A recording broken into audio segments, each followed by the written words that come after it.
آج کے اس باشعور ایوان کا باوقار موضوع لشکر کریں گے میری دلیری پہ تبصرے، مر کے بھی زندگی کی خبر چھوڑ جاؤں گا۔ عالی وقار آج کی اس پیش کردہ قرارداد کا موضوع فقط ایک عنوان ہی نہیں بلکہ یہ میری زندگی کی داستان بھی ہے، وہ داستان جو میرے اجداد و اسلاف سے شروع ہوئی اور آج مجھ تک جاری و ساری ہے اور رہتی دنیا تک سنی اور سنائی جاتی رہے گی۔ عالی وقار اگر آپ کو یقین نہیں آتا تو دیکھ لیجئے گا کہ ہم نے کل بھی شجاعتوں کی ایک عظیم داستان رقم کی ہے اور آج بھی شجاعتوں کی اس عظیم داستان کو لیے اس دنیا پر قائم اور دائم ہیں۔ عالی وقار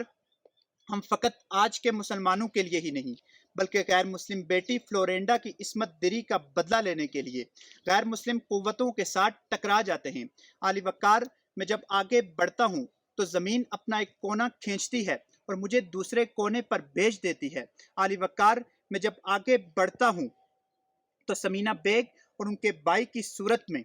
پہاڑوں کا سینہ چیر کے رکھ دیتا ہوں، تو میں کیوں نہ کہوں کہ لشکر کریں گے میری دلیری پہ تبصرے۔ عالی وقار میں وہ سپاہی مقبول حسین ہوں جو بھارت میں قید اپنی کٹی ہوئی زبان سے ٹپکتے ہوئے لہو کے ساتھ پاکستان زندہ باد کا نعرہ لکھتا ہے، تو میں کیوں نہ کہوں کہ لشکر کریں گے میری دلیری پہ تبصرے۔ عالی وقار میں وہ راشد منہاز ہوں جو اپنی کٹی ہوئی انگلیوں کے ساتھ طیارے کو زمین پر گراتا ہے اور جام شہادت نوش کر کے سب پہ یہ بات عیاں کر دیتا ہے کہ لشکر کریں گے میری دلیری پہ تبصرے۔ عالی وقار میں وہ برہان مظفر وانی ہوں جو کشمیر میں آزادی کی جنگ لڑتے ہوئے جام شہادت نوش کرتا ہے، تو میں کیوں نہ کہوں کہ لشکر کریں گے میری دلیری پہ تبصرے۔ عالی وقار میں وہ کرنل شیر خان ہوں جو کارگل میں دشمن کے مورچوں میں گھس گھس کر دشمن کو مارتا ہے اور دشمن کو یہ بات کہنے پہ مجبور کر دیتا ہے کہ واقعتاً یہ حملہ کسی شیر کا حملہ تھا۔ عالی وقار ذرا سوچئے اور چشم تصور سے دیکھیے کہ نہ جانے کتنی معصوم کلیاں آرمی پبلک اسکول پشاور میں اپنی جان کا نذرانہ پیش کرتی ہیں اور ان کے جسم سے بہتا ہوا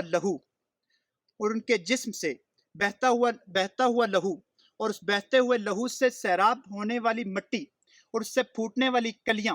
چٹخ چٹخ کر یہ بات کہتی ہیں کہ لشکر کریں گے میری دلیری پہ تبصرے۔ عالی وقار اگر آپ کو میری شجاعت و دلیری کا اندازہ لگانا ہو تو تصور کیجئے طارق بن زیاد اور موسیٰ بن نزیر کا کہ جنہوں نے اپنی کشتیاں جلا کر اس دریا میں کود پڑے اور رہتی دنیا پہ یہ بات عیاں کر ڈالی کہ دشت و دشت ہے دریا بھی نہ چھوڑے ہم نے، دشت و دشت ہے دریا بھی نہ چھوڑے ہم نے، بحر ظلمات میں دوڑا دیے گھوڑے ہم نے۔ عالی وقار اگر آپ کو میری فرش شناسی کا اندازہ لگانا ہو تو تصور کیجئے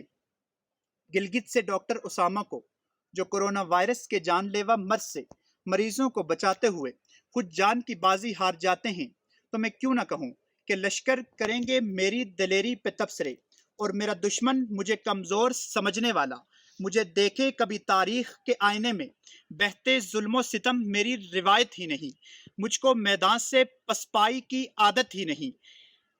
مجھ کو میدان سے پسپائی کی عادت ہی نہیں۔ عرصہ بدر ہو تو کردار نبی ہوتا ہوں، عرصہ بدر ہو تو کردار نبی ہوتا ہوں، دشت گردن ہو تو میں ابن علی ہوتا ہوں، دشت گردن ہو تو میں ابن علی ہوتا ہوں۔ آپ کی سماعتوں کا بہت شکریہ۔